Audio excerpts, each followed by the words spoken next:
I'm curious because there's got to be some, you're so in touch with who you were, maybe how insecure you were as a kid, and then you completely transform your body, and that's got to release all kinds of revelations. You know what I mean? And just in terms of, okay, this is something that wouldn't have seemed possible to me when I was a 9-year-old, and this never felt like it was a possibility. And then I always think great wisdom comes from having your dream come true, and not always the best. You know, I mean, it's always a mixed bag. It's not all bad. It's not all good. But I feel what I knew I always had was determination, and so there was a point where I was like, all right, I'm just gonna like change how I look for this thing now. What it weirdly did was, as a kid, I had until I was like 7 or 6, I was the cutest kid you'd ever seen. I was adorable, and I knew it. Like, if I walked into a store, I knew it. Is it because you had those muscles back then? Yeah, I was a buff little kid. Yeah. It's so funny you say you knew it. Like, you would walk up to adults and go, "Are you ready to meet a cutie pie?" I wouldn't have to. I was so cute that shopkeepers were threatening to kidnap me. Wow. So I was. That's like, the ultimate compliment, by the way. You're kidnappable. It really, like, literally all the time. Like, if I walked in the store and I didn't get a compliment, I'd be like, what is wrong with these people? Wow. Yeah. You should see pictures of me. Like, until I was 6 or 7, I was adorable. And then it really changed very quickly. My neck got really long. I got 4 Adam's apples. My head got huge. Did you live near a reactor? There may be an explanation here. Yeah. Both eyes joined and formed one eye. And I got cancer. I should have mentioned that. But also heat vision. But I mean, it all balances out. The worst of the powers. You're right. Yeah. You have a microwave. We have a microwave. Yeah, the most useless power there is. I can heat up coffee slightly. It doesn't work that well. It's more of a warming ray. That'd be great. A superhero who can make things slightly warmer. Right. Would you like me to? No, we're good. We have a microwave. Okay. How's your soup? Is it a slightly cold? No, my soup's fine. I can bring it up to slightly above room temp. It's really good. It's fine. Thank you. It's a Vichy Soir. It's supposed to be a little cool. Yeah. My weakness is gazpacho. Dr. Gazpacho versus slightly warm guy.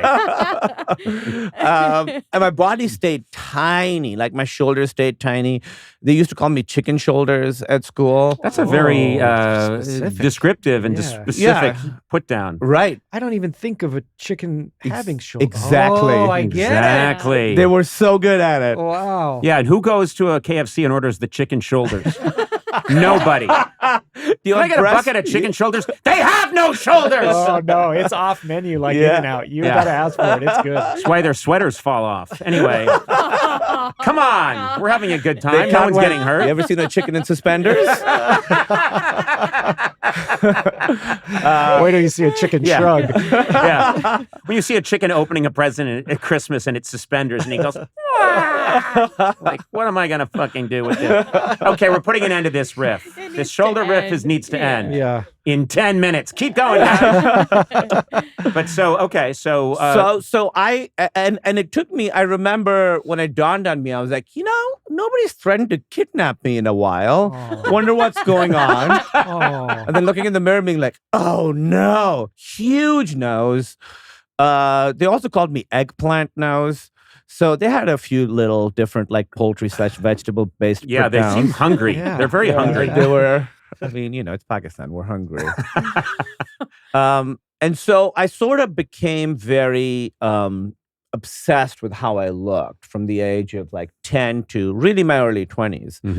And then I sort of in my 20s doing work to be like, it doesn't matter how you look. That's kind of why comedy was so important to me, where it doesn't matter how you look. Right. I remember I was doing a show early on. I won't say who it is, but I was with a handsome guy, and I came back and I like gained some weight, and he like made fun of me, and I was like, I can look like anything and work just as much as I work now. You need to look like that to work. Right. And I remember feeling very proud of myself because I could see it hurt his feelings.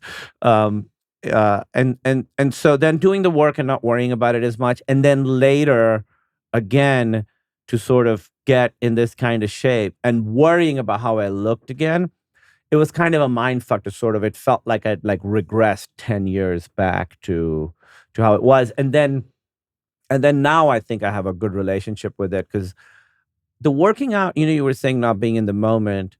When I work out, I feel in the moment because you're lifting heavy weight, and you kind of need to be there and focus on that. You have to be outside yourself. You have to make sure you're using it properly. Otherwise, you're going to get hurt. So I get really a lot out of it. My anxiety has been a lot lower. I sleep a lot better since I've been like working out a bunch. And it probably changes your diet too, I would think. It does, and it made me realize how things make me feel when I'm eating them. So like now I know, I can eat this donut and it's going to feel great for, 90 seconds because we eat fast.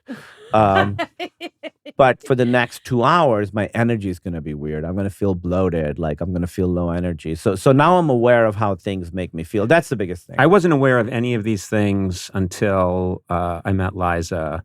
And Liza's just naturally very healthy. I mean, the first time when we were first dating, I stopped by her apartment and was going to take her out. And I said, "Did you want to get some food?" And she said, "Oh, no, I ate already." And she had this, tiny, tiny, tiny apartment with like a little piece of a kitchen, this little fragment of a kitchen. And I said, "You ate already?" And I didn't see any pans or... if I had, it's in the same situation, if I had told someone I just ate, there'd have been like a ham carcass in the corner. And three empty boxes of Cocoa Krispies. But there was not, and I said, "Ate? What did you eat?" And she said, "Oh, no, I'm fine. I had some almonds and I had some dates. And then I had, some tea, and I'm all ready to go." And I thought, you're an insane person. Let me ask, does she enjoy food? Loves it, and eats very healthy things. But that's just, and then I met her people, and her people are just, they have something that my people like her don't. Agents and lawyers and her people, managers. yes. Like her parents and her family, they're sensible. They eat sensible foods in sensible quantities. And I thought, I've never seen this before. I come from crazed Irish hillbillies that just, no one's sensibly eating a sensible amount of food and then saying, "That's enough." We're all eating our feelings because we can't talk about other things. Right. And if you're eating, you don't have to talk to them. Yeah, and you don't have to talk about things that might be complicated. You can just... "I'll show you. I'll swallow all this food and then go take a nap. And then my feelings will just be excreted along with the food." Oh, come on. But did I go too far? Yeah. When you start getting into poop, it's too far. Did I say poop? You said excreted. Yeah, it could be through perspiration. No, you implied you were shitting out your sadness. Yeah. I certainly did. I certainly did. I also come from a family. My toilet said to me once, "You've got a lot of stuff to unpack." Oh. And I said, "Hey, sentient toilet." No, but I guess I did. But I since then, I'm now I think about those things, which is a huge change for me. I think about, how is this going to make me feel? Yeah. So I'm doing better at that, but the day that I can divide my plate in half and slowly eat half and not eat the other half, I don't think that's happening in my lifetime. Not this day. My family is the same. You eat as much as you possibly can. Partly because Pakistani food is amazing, and my mom is now the best cook I know. Mm-hmm.